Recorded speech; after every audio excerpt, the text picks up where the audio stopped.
महाराष्ट्रातील रायगड जिल्ह्यातील उरण केगाव या छोट्याशा गावातील रहिवासी असलेल्या मानस जयेश पाटील या लहानग्याने सलग 17 किलोमीटर सागरी अंतर कापून आज एक नवा विश्वविक्रम केला आहे।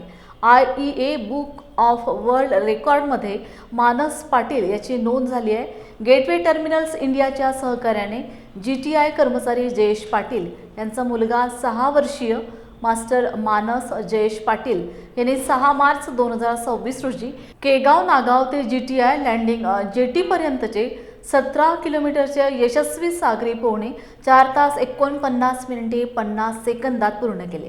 या ऐतिहासिक प्रयत्नाला प्रसिद्ध ओपन वॉटर जलतरणपटू संतोष पाटील यांनी मार्गदर्शन केले। यावेळी सुनील पाटील, सुनील मयेकर उपस्थित होते। हा रेकॉर्ड अधिकाऱ्यांनी प्रमाणित केला आहे, त्यामुळे मानस पाटील याचे सर्व स्तरातून कौतुक होत आहे।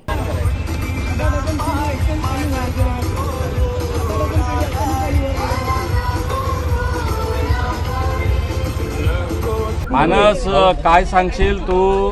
अतिशय मोठा असा विक्रम तुझ्या नावावर रचलास, विश्व रेकॉर्ड तू केलास। 17 किलोमीटरचा प्रवास तू जलतरण पट्टू म्हणून आज विश्वामध्ये गाजतोस।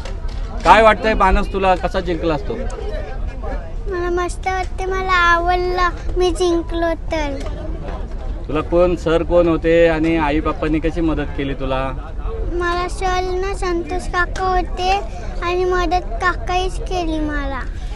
कसं वाटलं मग? दमलास तू? कसं वाटलं तुला? सगळेजण चेअरअप करत होते, टाळ्या वाजवत होते, मस्त वाटलं? आता एवढं तुझं आता नाव सगळ्या जगामध्ये गाजतंय, कसं तुला कसं वाटतंय? छान वाटतंय? सांग मस्तपैकी घोषणा दे बघू। घोषणा राजांची तू आल्या राजांची घोषणा दिलीस। एक द्या, हो द्या। छत्रपती शिवाजी महाराज की जय।